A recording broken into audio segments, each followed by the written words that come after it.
अस्सलाम वालेकुम, welcome back. I am Hussain Sajid और इस वीडियो के अंदर हम देखने जा रहे हैं ऑब्जेक्ट ओरिएंटेड प्रोग्रामिंग। इसके बिल्कुल बेसिक्स के ऊप क्या होती है, इसके अंदर हम इसकी कुछ बेसिक्स को जानेंगे कि ऊप का कॉन्सेप्ट क्या होता है, ऑब्जेक्ट और क्लासेस क्या होती हैं, और इसके अलावा हम देखेंगे कि क्लासेस कैसे बनती हैं और मेन फंक्शन के अंदर हम क्लास को एक्सेस कैसे करते हैं। इसके अंदर मेन क्या दो चीज़ें होती हैं जो ऊप के अंदर हम यूज़ करते हैं ऑब्जेक्ट्स के साथ, क्लासेस के साथ, और उसके बाद इसमें फंक्शंस के थ्रू हम डेटा इनपुट कैसे करवाते हैं। क्लासेस के फंक्शन डिफरेंट होते हैं और जबकि जो आपके नॉर्मल फंक्शंस हैं वो डिफरेंट होते हैं।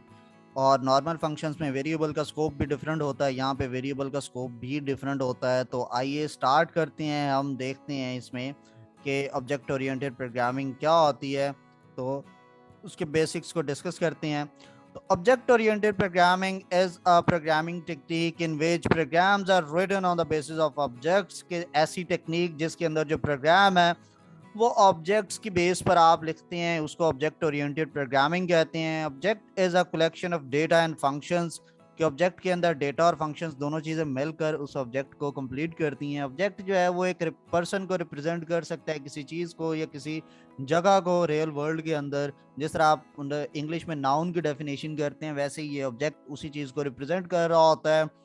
ऊप के अंदर डेटा और तमाम पॉसिबल फंक्शंस जो हैं जो उस डेटा पे अप्लाई हो सकते हैं उनको हम इकट्ठे ग्रुप कर लेते हैं। और object oriented programs are easier to learn and modify. इसके अलावा ऑब्जेक्ट ओरिएंटेड प्रोग्रामिंग एक पावरफुल टेक्निक है किसी भी सॉफ्टवेयर को डेवलप करने के लिए।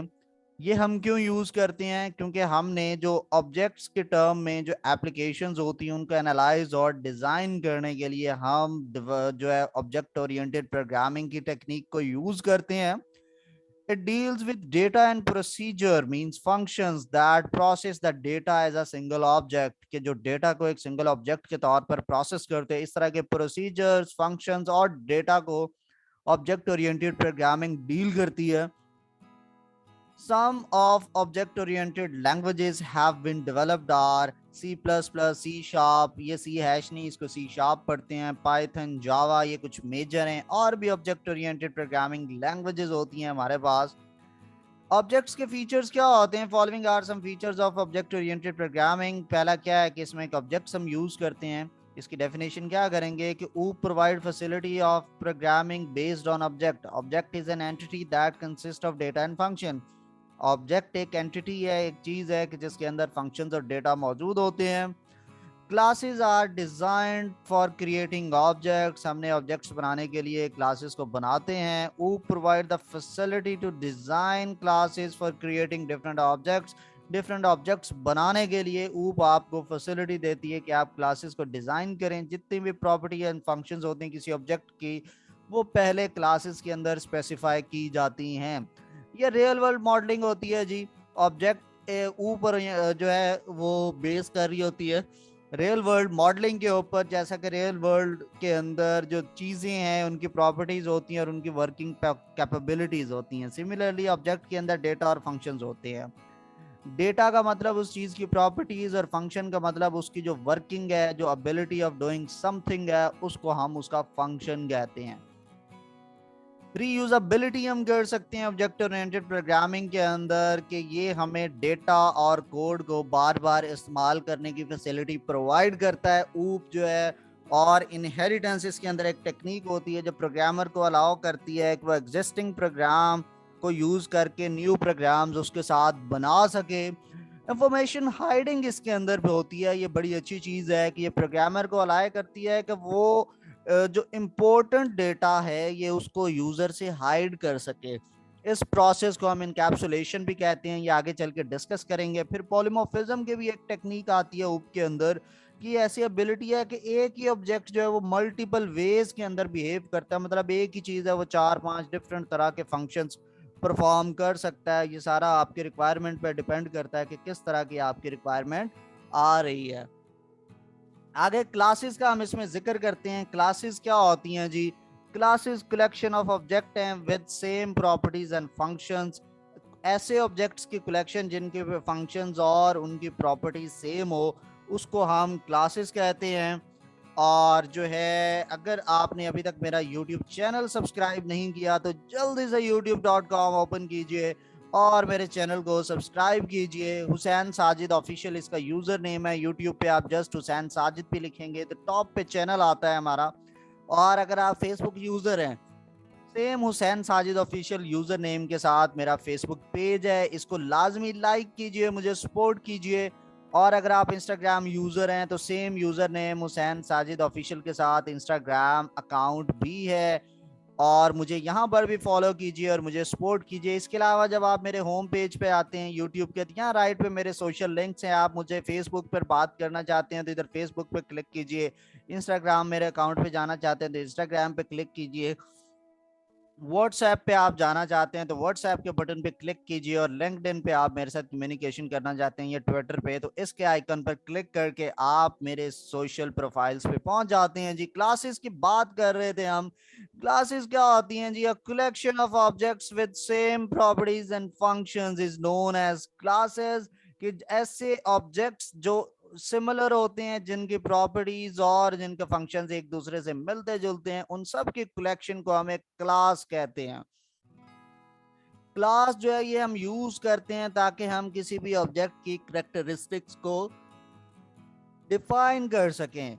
करेक्टरिस्टिक्स को डिफाइन करने के लिए हम क्लासेस बनाते हैं। ये एक मॉडल क्रिएट करते हैं सेम टाइप के डिफरेंट ऑब्जेक्ट्स के लिए। जैसा कि आप ड्रेस बनाते हैं, आपकी कोई जो है वो गारमेंट्स की शॉप है, तो आपने एक नया पैंट कोट निकाला है, कोई शलवार कमीज निकाली है या एक नया सूट डिजाइन किया है, तो आप सबसे पहले उसका एक मास्टरपीस तैयार करेंगे। उस मास्टरपीस के अंदर दो हिस्से आप रखेंगे, एक उसकी प्रॉपर्टीज और एक फंक्शंस होंगे जी। मसलन आप उसका प्रॉपर्टीज क्या है, कलर कितना कितने कलर्स में ये चीज अवेलेबल होगी। ठीक है, मोबाइल आता है तो मोबाइल के डिफरेंट कलर्स होते हैं। ठीक है, और फिर उस मोबाइल के अंदर डिफरेंट स्पेसिफिकेशंस होती हैं। हम इस वक्त आईफोन की बात करते हैं तो आईफोन 3-4 कलर्स में आता है, तो कलर उसकी प्रॉपर्टी है। उसका वेट कितना होगा, उसकी प्रॉपर्टी है। स्क्रीन साइज कितना होगा, ये उसकी प्रॉपर्टी है। ठीक है, और फिर आता है कि इसके अंदर मेमोरी कितनी होगी, वो उसकी प्रॉपर्टी है। इसी तरह से फंक्शंस आते हैं, उसके अंदर डिफरेंट फीचर्स हैं, हर मॉडल के डिफरेंट फीचर्स होते हैं। ठीक है, तो आप उसके फंक्शंस को भी इस तरह से देखते हैं। For example, a person can be used to specify characteristics of a person. एक नॉर्मल पर्सन है, उसकी कैरेक्टरिस्टिक्स आप डिफाइन कर लेते हैं। फिर डिफरेंट लोग आते हैं जो कि उसके आगे से ऑब्जेक्ट्स है। सबसे पहले अल्लाह ताला ने इंसान को बनाया तो उसकी एक क्लास बनाई। क्लास कौन था? आदम और हवा क्या थे? क्लासेस थे। फिर आगे सारे उससे सैंपल्स उसी से मिलते जुलते बनते चले गए, और बाकी इतने ज़्यादा ऑब्जेक्ट्स जो हैं इंसानों की शक्ल में दुनिया में मौजूद हैं। तो क्लास और ऑब्जेक्ट बिल्कुल इसी तरह से है कि आपने कोई चीज़ बनानी होती है तो सबसे पहले आप उसका एक मास्टरपीस बनाते हैं। फिर आप उस मास्टरपीस को नहीं छेड़ते, उसकी डुप्लीकेट कॉपी बनाते हैं, तो उससे उस जैसी एक न्यू चीज़ आप तैयार कर लेते हैं। ये जो न्यू चीज़ आप तैयार करते हैं इसको हम ऑब्जेक्ट कहते हैं। आगे चल के फर्दर डिस्कस करते हैं। Objects of person class will have the same characteristics and functions. तो जो एक ऑब्जेक्ट के जो क्लास के अंदर फीचर्स और फंक्शंस हैं, तो हर ऑब्जेक्ट जो होगा उस क्लास का बनने वाला, उन सारों में सेम कैरेक्टरिस्टिक्स सेम फंक्शंस होंगे। However, values of each objects can be different। जिस तरह से अभी मैंने आईफोन की बात की तो आपने कहा कि जी इसमें मेमोरी होगी, मेमोरी उसकी करेक्टरिस्टिक्स है, लेकिन हर एक आईफोन की मेमोरी डिफरेंट है। आप एक ही आईफोन 13 को ले लें तो सपोज वो 32 GB है, 64 GB है, 128 GB है, तो उसके अंदर मेमोरी चेंज हो रही है, मतलब उसकी प्रॉपर्टी की वैल्यू चेंज हो रही है। लेकिन उसका ऑब्जेक्ट की प्रॉपर्टी उसमें है कि उसमें स्टोरेज का कैपेसिटी होती है, किसी में कम किसी में ज्यादा। So each object of class is known as a instance of its class. ये आपसे एग्जाम में क्वेश्चंस भी पूछा जाता है, what is instance of class. तो जो क्लास का जो हर ऑब्जेक्ट होता है उसको आप उसका इंस्टेंस कहते हैं। For example, Ali, Usman, Abdullah are 3 instances of a person class. कि जो अली, उस्मान, अब्दुल्ला है वो 3 डिफरेंट आप कह सकते हैं कि इंस्टेंस हैं पर्सन क्लास के। सिमिलरली बुक की एक क्लास बनाए उससे आगे फिजिक्स की बुक, केमिस्ट्री की बुक, बायो की बुक, ये सारी डिफरेंट होती है। मसलन आपने क्लास बनाई जी, एक बुक होगी, उसके अंदर फीचर क्या है कि जी इसके पेजेस कितने होंगे और इसकी प्राइस कितनी होगी और इस बुक के सब्जेक्ट का नाम क्या होगा, ये तीन इसकी करेक्टरिस्टिक्स हैं। उसके अंदर फिर आप फंक्शंस लिख देते हैं कि इसके अंदर क्या क्या चीज़ें होंगी कि ये किस लिए हम यूज़ कर रहे हैं। तो अब फिर हर तरह के बुक के पेजेस भी होते हैं, उसकी प्राइस भी होती है और उसका कलर भी होता है, उसके ऊपर एक टाइटल भी होता है। तो ये सारे क्या हैं, उसके डिफरेंट ऑब्जेक्ट्स बनते जाएंगे। एक फिजिक्स का ऑब्जेक्ट बन गया तो फिजिक्स की बुक आ गई, केमिस्ट्री का बना तो केमिस्ट्री की बुक आ गई, इस तरह से। क्लास बनाते कैसे हैं? So class is declared in the same way a structure is declared. जैसे आप स्ट्रक्चर बनाते थे वैसे ही क्लास बनाते हैं, लेकिन स्ट्रक्चर के उधर स्ट्रक्ट का कीवर्ड यूज करते थे, यहाँ पर आपने क्लास का कीवर्ड यूज करना है। Class declaration specifies the variable and functions that are common to all objects of that class. आपने एक बुक की क्लास बनाई, आपने एक पर्सन की क्लास बनाई, आपने मोबाइल की क्लास बनाई, उन सारों के फीचर्स और फंक्शंस सारों में कॉमन होते हैं, उनके वेरिएबल्स जो हैं वो सारों के लिए कॉमन यूज होते हैं। सिंगल क्लास बनती है लेकिन उसके थाउजेंड्स ऑफ ऑब्जेक्ट्स आप क्रिएट कर सकते हैं। सो जो वेरिएबल आप क्लास के अंदर डिक्लेयर्ड करते हैं उसको हम डेटा मेंबर या मेंबर वेरिएबल का नाम देते हैं, जबकि फंक्शंस जो आप बनाते हैं उसको हम मेंबर फंक्शन का नेम देते हैं। सिंटैक्स क्या होता है क्लास का, कि क्लास आप किस तरह से डिक्लेयर करते हैं, आप बनाते कैसे हैं। तो आप स्टार्ट में क्लास का कीवर्ड लिखते हैं, इसके बाद एक वेरिएबल लिखते हैं। जिस तरह की क्लास है आप उससे रेलेवेंट आइडेंटिफायर लिखते हैं। अगर आपको आइडेंटिफायर का कॉन्सेप्ट क्लियर नहीं है तो मेरे चैनल के ऊपर जाएं और वहां पर थोड़ा सा स्क्रॉल डाउन करें और इधर एक C++ का पूरी एक वीडियो की सीरीज है, आप ये देख सकते हैं। इन वीडियोस को सुने और C++ के बेसिक कॉन्सेप्ट्स अपने आप क्लियर करें। ये C++ tutorial for beginners Urdu Hindi के अंदर अवेलेबल है। सो क्लास का दो हिस्से हैं, एक क्लास का कीवर्ड है, फिर उसके बाद आइडेंटिफायर है। क्लास तो ये कीवर्ड है, ये हम लिखते हैं कि आप जो हम बनाने जा रहे हैं वो एक क्लास है। उसके बाद आपने वेरिएबल का नेम लिखना है, वो बेसिकली क्लास का नेम होता है। जैसा आप वेरिएबल बनाते थे कि इंट एज, आपने डेटा टाइप पहले बताई कि ये आगे एक वेरिएबल है उसका ये डेटा टाइप है। सो उसी तरह हम क्लास लिखते हैं कि आगे जो नाम लिखा है वो बेसिकली क्लास का नेम है, और जो इसके रूल्स एंड रेगुलेशन है इस क्लास के नेम के वो बिल्कुल सेम है जो आप वेरिएबल बनाते हुए यूज करते थे, कि अल्फाबेट्स होने चाहिए, नंबर्स इसके लास्ट में आ सकता है, शुरू में नहीं आ सकता, अंडरस्कोर लिख सकते हैं, स्पेस अलाउड नहीं होती, जहां पे स्पेस देनी है वहां पर आप अंडरस्कोर को यूज करते थे। फिर आपने क्लास को डिक्लेयर करना होता है तो वो हमेशा सेमीकोलन के साथ एंड होती है। जो भी डेटा मेंबर्स और मेंबर फंक्शंस इसके अंदर डिक्लेयर्ड होते हैं वो क्या करते हैं कि वो इसके बाद जो क्लास के कीवर्ड और नेम के बाद करली ब्रेसेस होती हैं उसके अंदर आते हैं। एक क्लास का कीवर्ड लिखा, आगे टेस्ट की एक क्लास बनाई, उसमें 3 वेरिएबल्स क्रिएट किए, इन 10 करेक्टर सी फ्लोट एक्स, और ब्रैकेट इसकी करली ब्रैकेट खत्म हुई क्लास की और उसके बाद सेमीकोलन आ गया जी। The above class only contains data member in it. A class may contain both data member and member function। के ये वाली क्लास में सिर्फ डेटा मेंबर्स हैं, वेरिएबल्स हैं, इसकी करेक्टरिस्टिक्स मौजूद हैं, लेकिन एक क्लास के अंदर फंक्शंस और डेटा मेंबर दोनों भी हो सकते हैं और ज्यादातर दोनों होते हैं, अकेला नहीं होता। यहाँ पे हम एक्सेस स्पेसिफायर्स को यूज करते हैं कि ये एक्सेस स्पेसिफायर्स क्या होते हैं, कि ये कमांड्स होती हैं जो हम यूज करते हैं टू स्पेसिफाई के एक्सेस, जो इसके अंदर मेंबर फंक्शन और वेरिएबल्स हैं उनका एक्सेस लेवल क्या होगा, कि कहाँ पर ये अला एक्सेसिबल है और कहाँ पर उसकी वैल्यू जो है वो यूजर से छुपा देनी है। आपने वेरिएबल तो बना दिया है लेकिन किसी जगह पर आप यूज करते हैं तो वो उसकी वैल्यू वहां पे डिस्प्ले हो जाएगी, और कहीं पे आप उस वेरिएबल को यूज करेंगे तो वहां पर वो आपको एरर दे देगा कि ये वेरिएबल मेमोरी में बना भी नहीं हुआ, एक्चुअल में बना होता है लेकिन वो हिडन होता है, हर एक जगह पर आप उसको यूज नहीं कर सकते।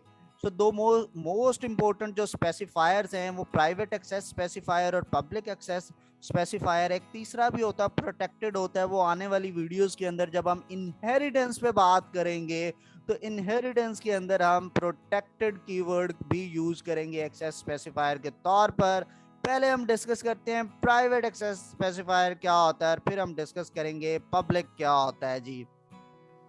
प्राइवेट आपने लिखना है, so the private access specifier use to restrict the use of class member within the class.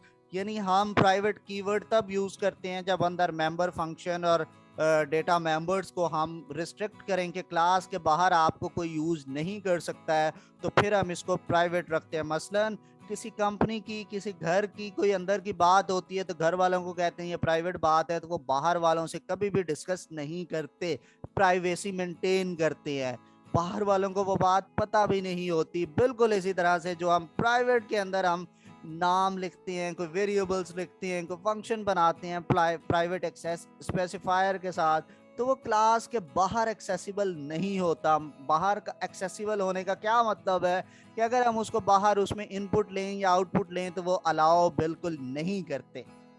Any member of class declared with private can only be accessed within the class। के private के साथ आपने कोई चीज़ बनाई है तो वो class के अंदर ही आप उसको एक्सेस कर सकते हैं, क्लास के बाहर उसको एक्सेस नहीं कर सकते। और ये डिफ़ॉल्ट एक्सेस स्पेसिफायर होता है और आपको यही सजेस्ट किया जाता है कि जितने भी चीज़ें हैं वो प्राइवेसी का ख्याल रखा जाए और प्राइवेट एक्सेस स्पेसिफायर लाजमी यूज़ करें। The data members are normally declared with private access specifier. कि जितने भी आप वेरिएबल्स बनाते हैं उनको 99.99% आपको प्राइवेट ही रखना होता है। बहुत रेयर केस होता है कि उसको पब्लिक बनाएं, बल्कि 100% कह लें कि उसको प्राइवेट ही रखना होता है। It is because the data of object is more sensitive, क्योंकि वेरिएबल्स के अंदर आपका सारा डेटा स्टोर हो रहा होता है और ये बड़ी सेंसिटिव चीज है।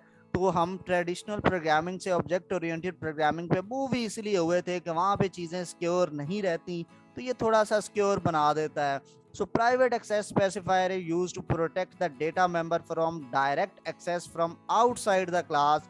कि आपके डेटा मेंबर वेरिएबल्स को क्लास के बाहर से डायरेक्टली एक्सेस करने से रोकता है, इसलिए हम प्राइवेट एक्सेस स्पेसिफायर यूज करते हैं। The data member can only be used by function declared with in the class. तो हमने अगर इसको प्राइवेट रखा है तो क्लास से बाहर कैसे एक्सेस करेंगे, उसके लिए डेटा मेंबर फंक्शन बनाएंगे। मेंबर फंक्शन जो होते हैं या डेटा फंक्शंस जो होते हैं वो पब्लिक रखे जाते हैं और उन पब्लिक को क्लास के बाहर एक्सेस किया जाता है। लेकिन वो बाहर के लिए वो फंक्शन पब्लिक है, लेकिन फंक्शन के लिए वो वेरिएबल प्राइवेट भी एक्सेसिबल होता है क्योंकि वो फंक्शन क्लास का हिस्सा होता है। फिर आता है public access specifier. Public access specifier is used to allow the user to access class member within the class as well as outside the class. की जो पब्लिक एक्सेस स्पेसिफायर के साथ चीज बनी है उसको क्लास के अंदर भी आप यूज कर सकते हैं और क्लास के बाहर भी यूज कर सकते हैं। कोई भी मेंबर फंक्शन जो कि क्लास के अंदर पब्लिक एक्सेस स्पेसिफायर के साथ बना है उसको आप प्रोग्राम के किसी भी हिस्से में एक्सेस कर सकते हैं। The member functions are normally declared with public access specifier. लेकिन वो नॉर्मली जो फंक्शंस होते हैं वो पब्लिक में बनाए जाते हैं और जो वेरिएबल्स होते हैं वो प्राइवेट में बनाए जाते हैं। It is because the user can access functions of an object from outside. आप गाड़ी चलाते हैं तो आपको पता है कि जो उसके जो चला रेस कैसे देनी है, ब्रेक कैसे लगानी है, ये पब्लिक फंक्शंस हैं, तो आप कोई भी इसको सीख सकता है। लेकिन अंदर पे इंजन के अंदर की जो टेक्निक है वो थोड़ी सी प्राइवेट होती है कि आपने गाड़ी तो ले लिया है लेकिन आपको नहीं पता होता, कि आप डायरेक्टली नहीं समझ सकते कि ये सब कैसे हो रहा है। तो मोस्टली अब जो कंप्यूटराइज्ड गाड़ियां आ गई हैं तो उसके लिए फिर साथ कंप्यूटर के साथ सॉफ्टवेयर इंस्टॉल्ड होते हैं और वहां पर आपको चीज़ को अटैच करना पड़ता है, फिर ही जाके आप उस चीज़ को एक्सेस कर सकते हैं। ये एक मैंने सैंपल दिया एक्सेस स्पेसिफायर किस तरह से आप यूज कर सकते हैं। टेस्ट की क्लास बनाई, उसमें इंट ए, करैक्टर सी, फ्लोट एक्स जो है ये प्राइवेट आपने रखा है इसको, और पब्लिक में शो और इनपुट के दो फंक्शंस बनाए। ये जो अबव टेबल है ये क्या शो कर रहा है कि डेटा मेंबर 3 है, A, C and X of class test can not be access from the outside the class because they are declared with private access specifier. Private के बाद आप लिखते हैं कीवर्ड और फिर कॉलन लगाते हैं, शुरू से एक टैब की थोड़ी सी स्पेस देते हैं, फिर सारे वेरिएबल्स लिखते हैं, हर वेरिएबल के एंड पे सेमी कॉलन। और उसी तरह से अगर दो इंटीजर वेरिएबल हैं तो वो एक ही बार इंट लिखेंगे और ए कॉमा बी कॉमा सी इस तरह से लिखेंगे जैसे आप नॉर्मल वेरिएबल करते थे मेन फंक्शन के अंदर। अब ये जो वेरिएबल्स हैं ये इस क्लास के बाहर आप इसको डायरेक्टली इसमें इनपुट नहीं ले सकते, इसको डायरेक्टली सी आउट नहीं करवा सकते, लेकिन आप पब्लिक के ये जो दो फंक्शंस हैं इसके थ्रू आप कर सकते हैं शो और इनपुट। इसमें जो मेंबर फंक्शन शो और इनपुट है ये क्लास के बाहर एक्सेसिबल है क्योंकि वो पब्लिक एक्सेस स्पेसिफायर के साथ बनाए गए हैं। Data members are accessed and manipulated indirectly through member functions. ये जो डेटा मेंबर्स यानी वेरिएबल्स हैं, आप इनको एक्सेस तो कर सकते हैं लेकिन डायरेक्ट नहीं कर सकते, इनडायरेक्ट आपको इन पब्लिक फंक्शंस के थ्रू होके जाना पड़ेगा। फॉर एग्जांपल, आप किसी घर में कोई बंदा रह रहा है या आपको कहीं किसी से मोहब्बत हो गया है जी, चलें जी आज हम आपकी मर्जी की बात करते हैं। आपको किसी से प्यार हो गया है लेकिन आप डायरेक्टली उसके घर नहीं जा सकते, तो आप क्या करते हैं कि उनके घर आने जाने वाली कोई उसकी सहेली से आप कांटेक्ट करते हैं और उस सहेली के थ्रू आप वहां पर उसके साथ आप एक्सेस करते हैं जी, कि वो सहेली को मैसेज दिया। और पुराने ज़माने की मोहब्बतें इसी तरह से होती थी, जब मोबाइल फ़ोन नहीं था तो कोई उसकी सहेली के थ्रू आपने जो है वो उसको एक लेटर भेजा, लव लेटर, और उस तक पहुंचा और उसने पढ़ा, उसने जवाब लिखा और उसने सहेली को दिया और सहेली आप तक आके जी वो उसकी वो पहुंचाती है या कोई बच्चा, तो आप डायरेक्टली अपने प्यार तक एक्सेस नहीं कर पाते थे। बिल्कुल जी, ये प्राइवेट और पब्लिक की बहुत बेहतर मिसाल है। थोड़ा सा ऑकवर्ड हो गया लेकिन कोई नहीं, आपको समझ आ गई। तो यही बहुत अच्छी बात है कि प्राइवेट पब्लिक का डिफरेंस क्या होगा, कि प्राइवेट चीज़ जो है वो एक लिमिटेड एरिया तक एक्सेसिबल है, लेकिन जिस पब्लिक चीज़ को उस प्राइवेट चीज़ की एक्सेस है तो आप उस पब्लिक चीज़ को पकड़ेंगे और उस पब्लिक के थ्रू आप उस प्राइवेट के साथ कम्युनिकेट करेंगे, आप उसको डेटा देंगे भी और उससे डेटा लेंगे भी। तो ये हमारा पब्लिक और प्राइवेट का जी कॉम्बिनेशन हमने बड़ा अच्छा सा एक लव स्टोरी के साथ समझा। फिर हमने कोई भी क्लास बनाई, तो क्लास बेसिकली क्या थी कि हमारे पास एक मास्टर पीस था, एक मॉडल था। अब हमने उस क्लास से देखकर डिफरेंट ऑब्जेक्ट्स क्रिएट करने हैं, हमने उससे देखकर डिफरेंट उसकी डुप्लीकेट कॉपीज बनानी है। आपने एक मॉडल तैयार कर लिया कि आपने एक गाड़ी बनानी है और वो इस तरह की गाड़ी होगी, लेकिन आप वो गाड़ी कभी नहीं सेल करते, वो गाड़ी किसी को नहीं देते, आप उस जैसी हजारों गाड़ियां फिर नई अपनी कंपनी के अंदर बनाते हैं। वो आपकी जो डिफरेंट गाड़ियां हैं वो आपके ऑब्जेक्ट्स कहलाते हैं, और उन ऑब्जेक्ट्स के अंदर भी बिल्कुल बिल्कुल वही वाले सिमिलर फीचर्स और वही प्रॉपर्टीज होती हैं जो उस क्लास के अंदर वहां पर मौजूद थी। जो आपकी मेन आपने क्लास बनाई, मेन एक मास्टरपीस आपने बनाया अपनी गाड़ी का, जो एक मॉडल आपका मॉडल आपने बनाया, उस गाड़ी जैसे सेम फीचर जैसे उसमें थे, टेस्ट के बाद वो क्यों, फिर उसी तरह की आपने डिफरेंट डुप्लीकेट गाड़ियां बनाना शुरू कर दी। तो ये आपके ऑब्जेक्ट्स होते हैं जी। Object represent an entity in the real world such as person, thing or concept. Object is identified by its name. An object consists of two things, properties and functions. Properties are characteristics of an object या variables.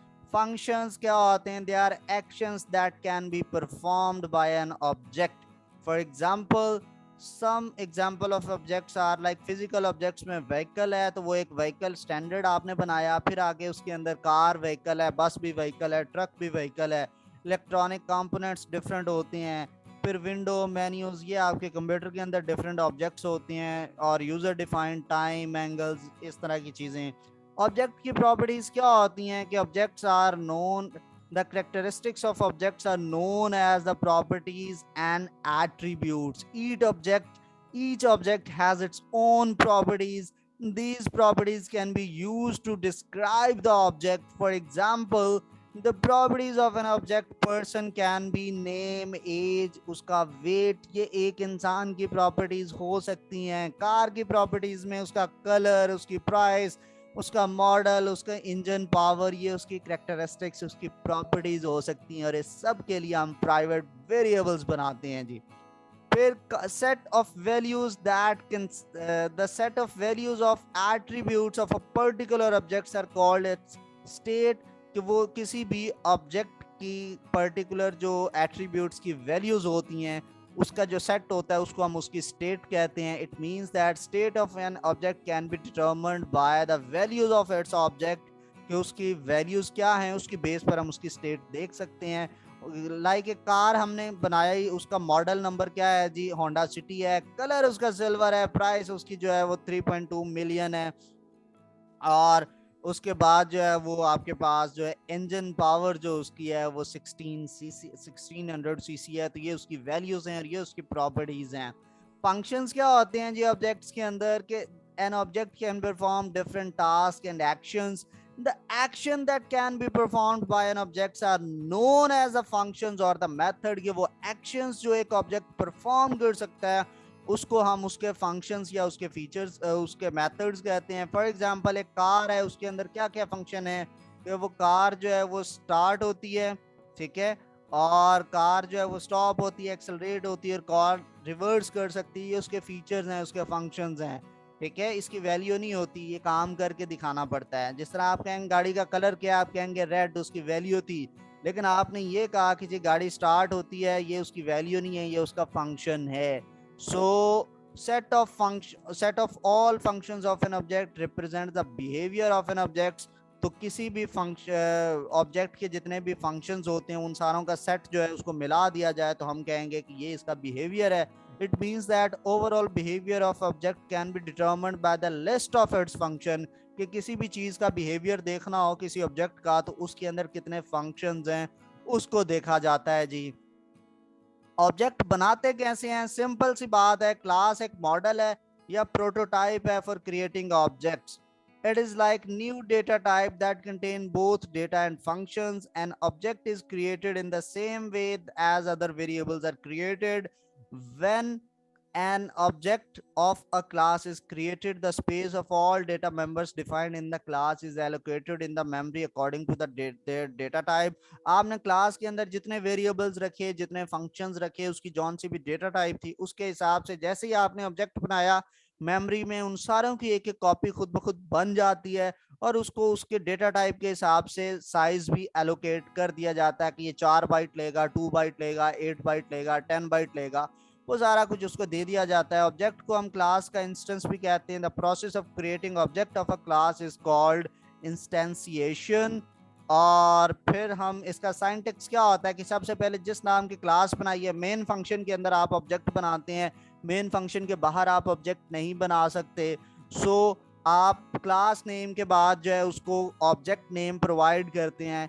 तो इस तरह से आपका एक जिस तरह आपने इंट एक्स लिखा तो एक एक्स नाम का वेरिएबल बन गया, तो क्लास के बाद आप एक्स लिखेंगे तो उस क्लास का एक्स के नेम का ऑब्जेक्ट बन गया और उस ऑब्जेक्ट के पास सारे के सारे पब्लिक फंक्शंस आ गए जो कि उस क्लास के अंदर थे, ठीक है। क्लास नेम उसका नेम होता है जबकि ऑब्जेक्ट नेम क्या है, ऑब्जेक्ट का नेम होता है। और ऑब्जेक्ट के ऊपर भी वही रूल्स अप्लाई होते हैं जो वेरिएबल्स बनाते हैं वो आप लिखते हैं। लाइक टेस्ट की क्लास थी, उसके बाद मैंने ओबीजे के नाम से उसका ऑब्जेक्ट बना लिया और एंड पे सेमीकोलन लिख दिया। ये जो अबव एग्जांपल है ये क्या कर रही है कि एक क्लास है टेस्ट, उसकी टाइप का ओबीजे का ऑब्जेक्ट क्रिएट करती है और ओबीजे के अंदर तमाम डेटा मेंबर्स अवेलेबल हैं, यानी वो तमाम फंक्शंस और वेरिएबल्स इसके एक्सेसिबल हैं जो इस क्लास के अंदर बने हुए थे। और ऑब्जेक्ट्स जो हैं मेंबर फंक्शन को कैसे हमने यूज करना है पब्लिक के थ्रू, जो भी पब्लिक मेंबर फंक्शंस बने होंगे हमने उसको एक्सेस कैसे करना है इसके बारे में अभी हम डिस्कस करते हैं। कि जो ऑब्जेक्ट का पर्टिकुलर क्लास है वो contains all the data member as well as member function defined in the class. कि किसी भी क्लास का जो आपने ऑब्जेक्ट बनाया उसके अंदर वो सारी की सारी चीजें कॉपी होकर आ गई हैं जो उस क्लास में थी, यानी जो उसमें वेरिएबल्स थे वो भी उसके पास आ गए हैं, जो उसमें फंक्शंस थे वो भी उस ऑब्जेक्ट के पास आ गए हैं। So member functions are used to manipulate data members, यानी जो प्राइवेट वेरिएबल्स थे वो आपने पब्लिक फंक्शंस के थ्रू, पब्लिक मेंबर फंक्शंस के थ्रू उनको एक्सेस करना है। So member functions can be executed only after creating object. तो मेन के अंदर जब तक आप उस क्लास का ऑब्जेक्ट नहीं बनाएंगे आप उसकी क्लास को यूज नहीं कर सकते। रूल क्या है कि ऑब्जेक्ट बनाने के बाद आपने उसका ऑब्जेक्ट का नेम लिखना है डॉट और फिर फंक्शन का नेम लिखना है, वो फंक्शन जो ऊपर बन चुका है। ये हमारे पास एक क्लास है जी, टी की क्लास है, टेस्ट क्लास है, टी के नाम का मैंने इसका ऑब्जेक्ट क्रिएट किया है और टी डॉट इनपुट लिखेंगे तो आप इसका जो है इनपुट का फंक्शन एक्सेस कर सकते हैं।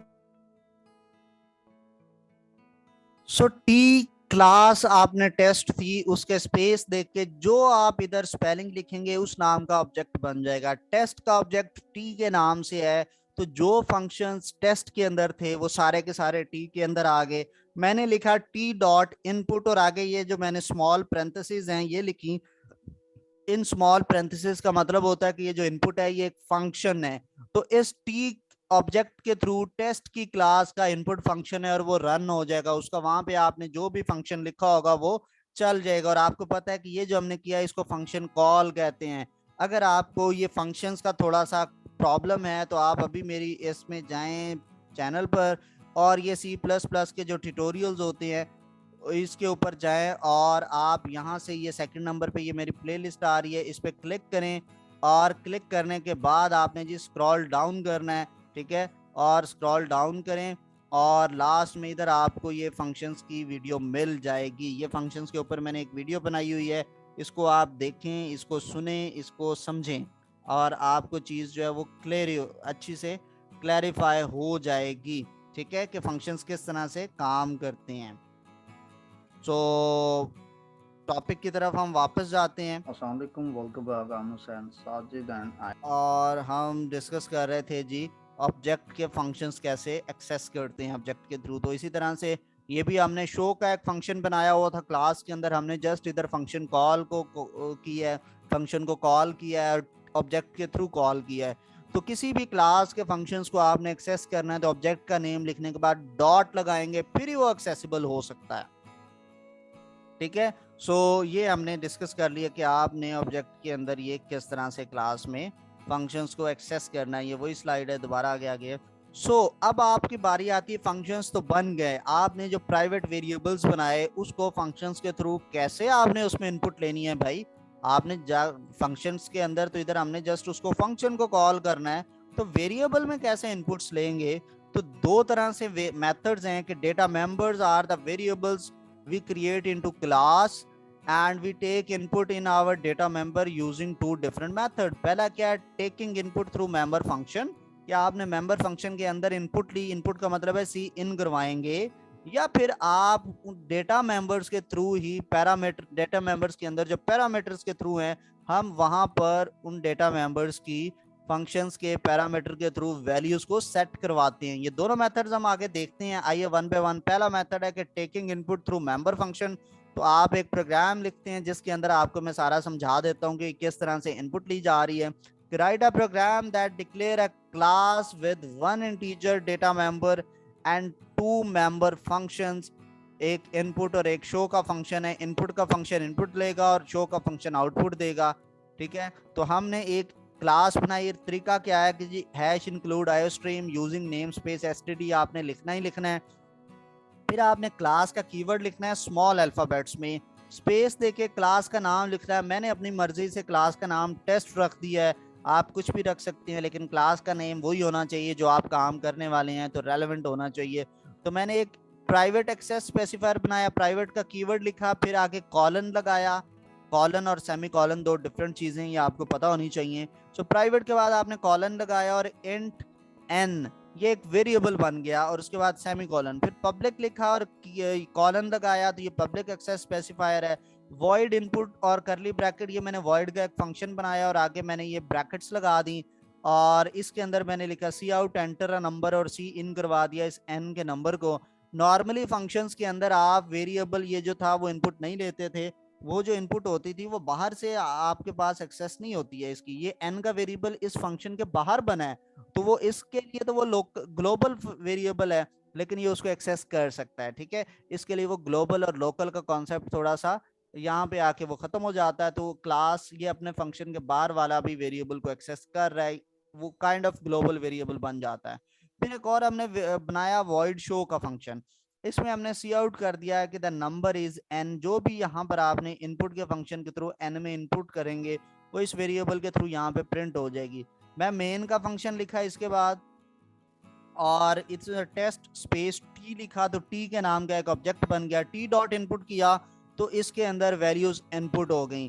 टी डॉट शो किया तो वो उसको शो कर देगा।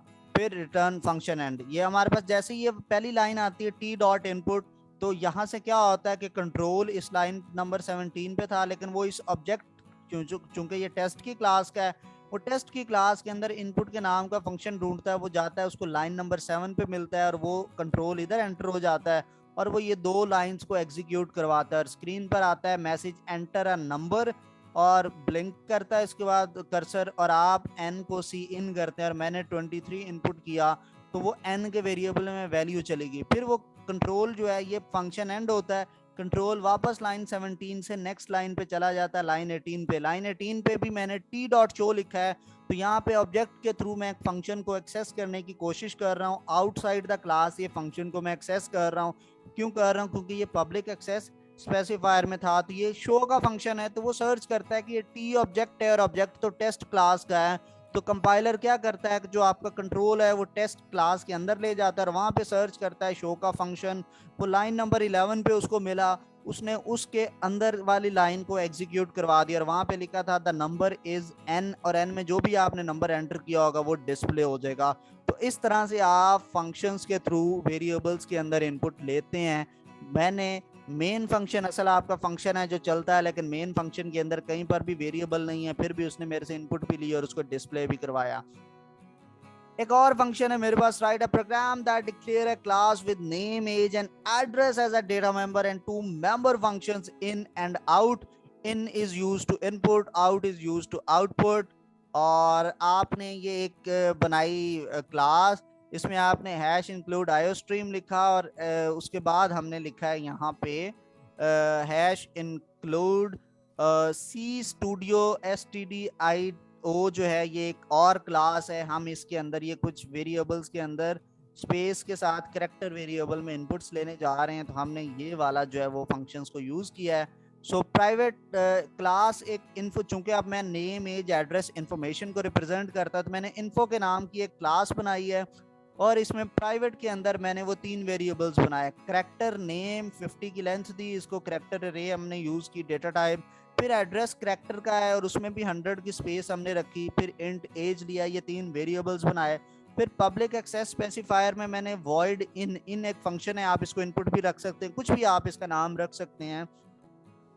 तो इसके थ्रू आपने वेरिएबल्स में इनपुट्स ली और enter name, enter age, enter address ये हमने लिखा, यानी पहले लिखा cout enter age semicolon, और फिर गेट्स का फंक्शन सी इन हमने यहाँ पे कॉल नहीं किया, गेट्स का फंक्शन कॉल किया और उसमें वेरिएबल नेम बताया। तो वो स्पेस के साथ मेरे वेरिएबल्स में इनपुट ले लेगा। आपको पता है कि हम सी इन के साथ करेक्टर डेटा टाइप हो तो स्पेस के साथ इनपुट नहीं ले सकते, तो गेट्स का फंक्शन हम यूज करते हैं। इसके थ्रू जो है वो हमारे मेंबर फंक्शंस के थ्रू जो है हम अपने वेरिएबल्स के अंदर इनपुट ले लेते हैं। फिर आपने लिखा सी आउट एंटर एड्रेस और गेट्स का फंक्शन यूज किया और एड्रेस के वेरिएबल के अंदर हमने जो है वो इनपुट ली। ये वैसे मैंने सेम लाइन में लिखा है, बीच में सेमीकोलन है, लेकिन आप इसको डिफरेंट लाइंस पे लिख सकते हैं। एंटर नेम पहली लाइन पे आएगा, गेट्स इज सी आउट के नीचे सेकंड लाइन पे आ जाएगा। फिर आपने सी आउट एंटर एड्रेस और गेट्स का फंक्शन और अंदर ब्रैकेट में वेरिएबल, वो आप नेक्स्ट लाइन पे ले सकते हैं।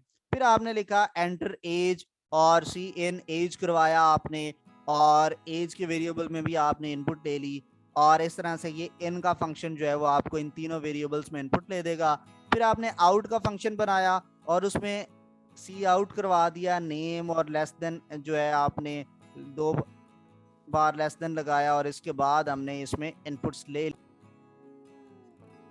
तो इस तरह से हमने जो इनपुट्स ली थी सी आउट कर दिया हमने उन तीनों वेरिएबल्स की वैल्यूज़ को, लेकिन ये हमने फंक्शन बनाए हैं, ये रन नहीं होंगे, ये चलेंगे नहीं।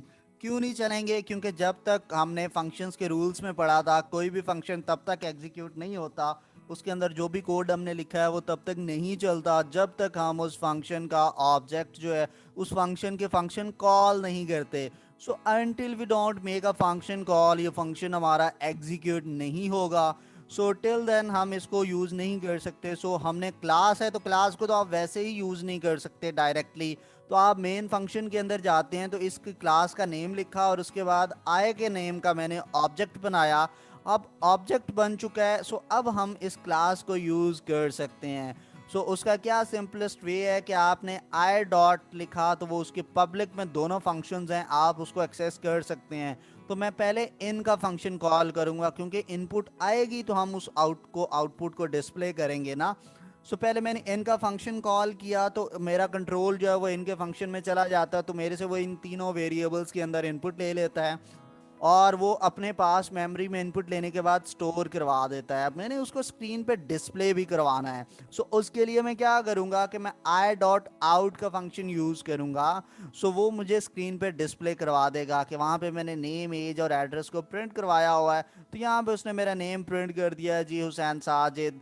एज 25 और मेरा एड्रेस जो है वो स्क्रीन पर इस तरह से डिस्प्ले कर दिया। सो इन दैट केस हम इस तरह से इसको यूज करते हैं फंक्शंस को। तो ये हमने अभी पढ़ा कि वेरिएबल्स के अंदर हम थ्रू मेंबर फंक्शंस इनपुट्स किस तरह से लेते हैं। हमने अपने वेरिएबल्स के अंदर इनपुट ले लिया है, बट हमने उन वेरिएबल्स को डायरेक्टली एक्सेस नहीं किया, हमने उनको एक्सेस किया है थ्रू फंक्शंस। हमने फंक्शंस क्रिएट किए और उन फंक्शंस ने क्या किया है कि हमारे उन वेरिएबल्स को एक्सेस किया है और उन वेरिएबल्स के अंदर जो है वो वैल्यूज को सेट करवा दिया है, और इस तरह से हमारे वेरिएबल्स में वैल्यूज आती हैं और अब हम उसको अपने प्रोग्राम में यूज करते हैं। अब हम इसका सेकंड मेथड देखते हैं कि आप उसमें सी इन जो है इन मेंबर फंक्शंस के अंदर नहीं करवाते, तो फिर आप इनकी वैल्यूज़ को किस तरह से एडजस्ट करेंगे, आप इनकी वैल्यूज़ को कैसे सेट कर सकते हैं। सो उसका सेकंड है कि उसके पैरामीटर्स के थ्रू, हम मेंबर फंक्शंस के पैरामीटर के थ्रू हमने उसकी इनपुट लेनी है। ठीक है, सो सेम मैं प्रोग्राम अगेन लिख रहा हूँ, नेम एज एड्रेस वाला जो मैंने अभी ये किया, लेकिन मैंने यहाँ पे सी इन करवा के किया है, तो अब मैं सी इन के बगैर इसको करूँगा। तो मैंने अगेन एक फंक्शन लिखा जी, क्लास हैश इंक्लूड आयो stream using name space S T D class info private में मैंने इसके वेरिएबल्स को यूज़ कर लिया, और अब मैंने इसके पैरामीटर्स के थ्रू जो है वो इसकी वैल्यूज़ को एक्सेस करना है। तो सिंपल है, मैंने ये स्ट्रिंग का वेरिएबल्स ले लिए, ठीक है, और इंट एज ले लिया, और अब मैंने जो इन का फंक्शन था वो थोड़ा सा डिफरेंट वे में लिखा है। कैसे लिखा है जी डिफरेंट, कि उसमें मैंने 3 पैरामीटर दिए, एक एन के नाम का पैरामीटर, एक ऐड के नाम का, ए डी के नाम का और एक ए के नाम का। जो ये स्ट्रिंग डेटा टाइप का एन के नाम का वेरिएबल है, ये मैं नेम के लिए ले रहा हूँ। तो यहाँ जो भी पहली वैल्यू मैं जब इस फंक्शन को कॉल करूँगा, पैरामीटर में पहली वैल्यू दूंगा, वो आएगी और वो इस नेम के वेरिएबल के इक्वल हो जाएगी और नेम के वेरिएबल में मेरी वैल्यू चली जाएगी। फिर जो मेरा ये सेकंड पैरामीटर होगा ए डी के तौर पर वो यूज़ हो रहा होगा, और ये वैल्यू मेरी एड्रेस के वेरिएबल में स्टोर हो जाएगी, और ए के अंदर जो होगा वो एज के वेरिएबल में चीज़ स्टोर हो जाती है। सो इन दैट वे हमने अपने प्राइवेट डेटा मेंबर्स की वैल्यूज़ को सेट किया है, इसको बोलते हैं सेट करना। ठीक है, सो नेक्स्ट हमारे पास आता है आउट कैसे करेंगे। वो आउटपुट उसी तरह से है, एक दफ़ा इन वेरिएबल्स में वैल्यूज़ आ गई, सो ये ग्लोबल वेरिएबल्स हैं इन फंक्शंस के लिए विद इन द क्लास। तो ये सारे मेंबर फंक्शंस जो हैं इस क्लास के प्राइवेट डेटा मेंबर्स को डायरेक्टली एक्सेस कर सकते हैं। सो यहाँ पर आपने उनको पिछली मेथड की तरह ही आपने प्रिंट करवा दिया। अब आपने इसका आई के नाम का ऑब्जेक्ट बनाया, तो इनके फंक्शन को हमने 3 वैल्यूज़ पास करनी है। तो ये आप डायरेक्टली भी पास कर सकते हैं, या आप इसकी लाइन नंबर 20 के नीचे आप लिख दें जी स्ट्रिंग नेम, स्ट्रिंग एड्रेस और इंट एज, और उन तीनों में आप सी इन करवाएं पहले वैल्यूज़ को, और वो सी इन करवाने के बाद आप जो है वो उसको पास कर सकते हैं। ठीक है, सो वो जो भी इनपुट्स आएंगे वो वहाँ पर उसके पास चली जाएंगी। तो इस तरह से हमारे इनपुट्स होती हैं। सो नेक्स्ट हम क्या यूज़ करने जा रहे हैं कि नेक्स्ट जो वीडियो होगी उसके अंदर हम देखेंगे कि हम इसके फर्दर जो है कि इनपुट्स किस तरह से क्लास के बाहर भी हम इसके अंदर के फंक्शंस के इनपुट ले सकते हैं, वो किस तरह से लेंगे, हम उनको बनाना सीखेंगे कि how do we take input outside the class, और फिर कंस्ट्रक्टर डिस्ट्रक्टर की लॉजिक क्या होती है, फंक्शन ओवरलोडिंग क्या होती है, और इसके अलावा ऑपरेटर ओवरलोडिंग को भी हम डिस्कस करेंगे आने वाली वीडियोस के अंदर, और इनहेरिटेंस, पॉलीमॉर्फिज्म, इनकैप्सुलेशन, इन सारे डिफरेंट चीज़ों के ऊपर हम बात करेंगे। अपना ढेर सारा ख्याल रखिएगा। इंशाल्लाह आपसे नेक्स्ट वीडियो में मुलाकात होती है। अल्लाह हाफिज़।